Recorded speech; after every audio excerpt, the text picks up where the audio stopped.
Та нар захидлаар янз бүрийн юм асуусан учраас одоо би хариу өгье. Хүн гэрлэхгүй гэж нэгэнт шийдсэн бол тэр нь өөрийнх нь хувьд илүү дээр бизээ. Харин гэрлээгүй хүн хинтээч хамаагүй завхаарах хүсэлтэй болдог нэг аюул бий. Тийм учраас эр хүн бүр их нэртэй, эмэгтэй хүн бүр нөхөртэй байх нь зүйтэй. Эхнэрийн биеийн эзэн бол нөхөр бөгөөд үүнчлэн нөхрийн биеийн эзэн бол эхнэр мөн. Иймээс нөхөр авгаанхаа өмнө авгай нөхрийнхөө өмнө хүлээсэн үүргэн биелүүлж бие сэтгэлийн жаргал өгөх ёстой. Ер нь нөхөр авгайтайгаа авгай нөхөртөөгөө ойртохоос шалтгаангүйгээр татгалзаж болохгүй. Харин ертөнцийн эзэнтэй тусгайлан юм ярилцах гэвэл авгай нөхөр хоорондоо тохиролцоод түр зуур ойртохоон болж болно. Гэвч адгийн муярын сүнс тэдний биеэ барьж твчихгүй байдлыг ашиглаж уруу татахыг хичээж болзошгүй тул тухайн хугацааг өнгөрөөд дахин хоёул ойртох хэрэгтэй. Хүмүүс гэрлэх хэрэгтэй гэж хэлэхдээ би ямар нэгэн тушаал биш, зөвлөгөө өгч байна. Надад эхнэр байхгүй. Одоохондоо бүх хүн над шиг байсан нь дээр байх гэж би боддог. Гэвч энэ бол боломжгүй асуудал юм. Учир нь ертөнцийн эзэн хүн бүрд тус тусын чадвар өгсөн учраас зарим нэг нь гэрлэхгүй байж чадах боловч зарим нь гэрлэхээс өөр аргагүй ажээ. Огт гэрлээгүй хүмүүс болон бэлэвсэн авгай нар хүнтэй гэрлэхийг хичээхгүй над шиг байвал дээр гэж би боддог. Гэвч төвчин хөлцөж чадахгүй бол гэрлэх нь зүйтэй. Яагаад гэвэл үргэлжийн хүчтэй хүсэл тачаалд байснаас гэрлсэн нь хавьгүй дээр. Бас нэг чухал асуудал байна. Харин энэ бол зөвхөн миний үг биш, их эзний үг. Энэ үг Есүст итгэдэг бүх гэр бүлд хамаатай. Үүнд эхнэр нөхрөөс нь салж болохгүй. Хэрв салбал өөр хүнтэй гэрлэхгүй байх. Эсвэл нөхөртөөгөө дахин нийлхэн дээр. Бас нөхөр эхнэрээ зориуд хөөн явуулж болохгүй. Одоо би Есүст итгээгүй гэр бүлтэй хүмүүс тандаж үг хэлье. Гэвч энэ бол их эзний тушаал биш, миний зөвлөгөө юм. Есүст итгэдэггүй эхнэр нь нөхөртөөгөө байх дуртай бол тэд салах ёсгүй. Мөн түүнчлэн Есүст итгэдэггүй нөхөр нь авгайтайгаа цуг байх дуртай бол тэд салах ёсгүй. Яагаад гэвэл нөхөр нь Есүст итгэдэггүй хэрнээ эхнэр нь ертөнцийн эзэнтэй холбоотой бол нөхөр бас ертөнцийн эзэнтэй ямар нэгэн холбоотой байна гэсэн үг.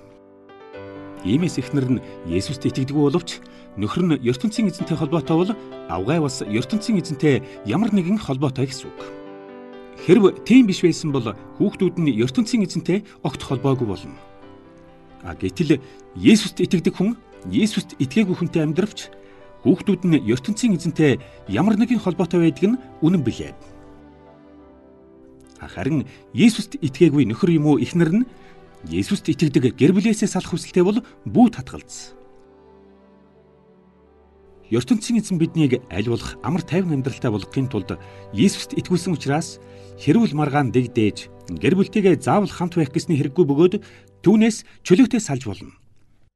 Есүст итгэдэг авгай нараа. Нөхөр чинь Есүст итгэж мөнхийн зовлонгоос аврагдаж чадах эсхийг та нар хараахан мэдэхгүй шүү дээ. Есүст итгэдэг эрчүүд. Эхнэр чинь Есүст итгэн аврагдаж чадах эсхийг та нар бас мэдэхгүй шүү дээ. Тийм учраас Есүст итгэдэг авгай буюу нөхөр Есүст итгээгүй гэр бүлээсээ хаа хамаагүй салах ёсгүй бөгөөд харин тэд чинь өөрсдөө салах хүсэлтэй бол татгалзаж үл болно. Нэгэн онцгой чухал асуудал байна. Их эзэн Есүст итгэсэн бүх хүний амьдралыг ертөнцийн эзэн зааж өгдөг. Иймээс ертөнцийн эзэн хүнийг өөртөө авсны дараа хүн амьдралаа ямар нэгэн аргаар өөрчлөх гэж оролдсны хэрэггүй. Би Есүст итгэдэг бүх хүнд энэ үгийг хэлдэг. ертөнцийн эзнийг авахаас өмнө хүн нэгэнт хөвч хөндөөлчихсэн байсан бол дараа нь үүнийг бусдаас нуухыг оролдох хэрэггүй. Мөн үүнчлэн ертөнцийн эзних болохоос өмнө хөвч хөндөөлөөгүй байсан хүн дараа нь хөвч хөндөөлөх гэж оролдсны хэрэггүй. Ер нь хүн хөвч хөндөөлсөн эсэх нь ямар ч утга учиргүй асуудал. Зөвхөн ертөнцийн эзний үгийг дагах нь хамгийн чухал асуудал мөн. ертөнцийн эзэн хүнийг өөртөө авах үед яаж амьдарч байсан? Тэрл байдгаараа хүн байх ёстой. их эзэн та нарыг Есүст итгүүлэхэд боол байсан бол үүнд бүү санаа зов. Харин боолчлоос чөлөөлөгдөж, эрх чөлөөтэй болох боломж гарвал түүнийгээ сайн ашигла. Есүст итгэдэг хүн боолын байдалдаа санаа зовх хэрэггүй. Учир нь түүний бие боол боловч их эзний хувьд санаа сэтгэл нь гэмт амьдралын шийтгэлээс нэгэнт чөлөөлөгдөж, гэр бусын мөнхийн эрх чөлөөтэй болсон бөгөөд тэр эрх чөлөө нь энэ дэлхийд одоо эрх чөлөөтэй байхтай зүйрлэшгүй чухал утга учиртай юм. Үн түнчлэн ертөнцийн эзнийх болсон чөлөөт хүн энэ дэлхийн хүмүүсийн хувьд эрх чөлөөтэй боловч их эзний үүргийг биелүүлэх ёстой зарц болдог. Нөхдөө их эзэн Есүс алагдаж та нарыг гэмт амьдралын боолчлоос салгаж өөрийн болгосон учраас бусдын дэми ятгалгаар амьдрал байдлаа өөрчилж дахин ямар нэг юмд боолчлогдох хэрэггүй. Харин их эзэн та нарыг Есүст итгүүлсэн үед ямар байсан тэр л амьдрал араа амьдарч зөвхөн ертөнцийн эзэнтэй бат холбоотой болохыг хүсцгээе. Та нар надаас гэрлээгүй хүний тухай асуусан. Их эзэн энэ талаар надад тусгай заавар өгөөгүй. Харин би хувьяасаа зөвлөгөөгүй. Их эзэн намайг хайрлан санаа сэтгэлийг минь ариутгаж, үнэнч шударга болгосон учраас би та нарт зөв зөвлөгөө өгч чадна гэж үзэж байна. Дэлхий сүнхөөс өмнө хүмүүс Есүст итгэгчдийг үе үе хавчиж зовоож эхлэх учраас тийм хэцүү үед та нар амьдралаа өөрчилсөний хэрэггүй. Орон нутагт чинь хавчлага эхлэхэд эхнэртэй хүмүүс эхнэрээсээ салах гэж оролдон гэрлээгүй юм уу урд нь салсан хүмүүс дахин гэрлэх гэж оролдох хэрэггүй. Ер нь хоёр хүн гэрлэх нь буруу юм бишээ. Гэвч одоогийн энэ хэцүү үед гэр бүлтэй хүн илүү их зовно. Та нарыг ийм зовлонд оруулахгүй тулд би дээрх зөвлөгөөг өглөө. Хайрт нөхдөм, та нарт нэгэн чухал юмыг сануулъя.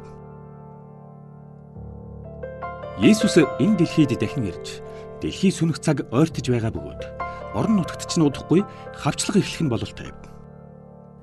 Тийм учраас их эзний үүргийг сайн биелүүлэхийн тулд эхнэртэй хүн эхнэргүй мэт, гунигтай хүн гуниггүй мэт, жаргалтай хүмүүс аз жаргалыг үл ойшоох мэт, худалдаачин хүн эд хөрөнгөгүй мэт, нийгмийн амьдралд оролцогчдод оролцдоггүй мэтээр бодож амьдрсан нь дээр. Энэ бүх аар саар хэрэг явдал хожим устдаж үгүй болох учраас их эзний үүргийг юунаас ч чухалд тооцож байв. Та нар дэми юмд бүү санаа зовгтун. Гэрлээгүй хүн зөвхөн их эзний үүргийг биелүүлж баярлуулахын төлөө санаа бодлоон зориулдаг бол гэрэлсэн хүн эхнэртэй жаргал өгөхийн тулд амьдралын аар саар хэрэгт оролцохоос өөр аргагүй болдог. Иймээс их эзний төлөө бүх хүч чадлаа зориулж чадахгүй. Үүний адилаар бэлэвсэн авгай нар болон хүнтэй гэрлээгүй хүүхнүүд их эзэнд бие сэтгэл сүнсээ бүрмөсөн зориулж зөвхөн түүний төлөө зүтгэдэг бол нөхөртэй авгай түүнийгээ жаргахын тулд жирийн амьдралын хэрэгт оролцох хэрэгтэй болно. Би та нарын эрх чөлөөг хязгаарлахын тулд биш. Их эзний төлөө амьдралаа зориулж түүний үүргийг сайн биелүүлээсэй гэж хүсэхдээ энэ зөвлөгөөг өглөө. Би үгээрээ зөвхөн та нарт туслахыг хүсэж байна. Хүн насанд хүрсэн гэрлээгүй бүсгүйд дурлаж биеэ барьж чадахгүй болсон бол түүнтэйгээ гэрлэх нь зүйтэй. Үүнд ямар ч буруу юм байхгүй. Харин биеэ барьж чадна гэж үзвэл тэр бүсгүйтэй заавал гэрлэх шаардлагагүй бөгөөд зөвхөн түүний дотны амт нөхөр болсон дээр. Иймээс дурлсан хүн гэрлэх нь зөв боловч гэрлэхгүй нь тэр хүний хувьд илүү дээрч байж болно. Нөхрөө нас бараагүй байхад эхнэр нь салж өөр хүнтэй гэрлэж болохгүй. Харин нас барсны дараа сайн дураараа хинтэй ч гэрлэж болно. Гэвч тэр нь заавал Есүст итгэдэг байх хэрэгтэй.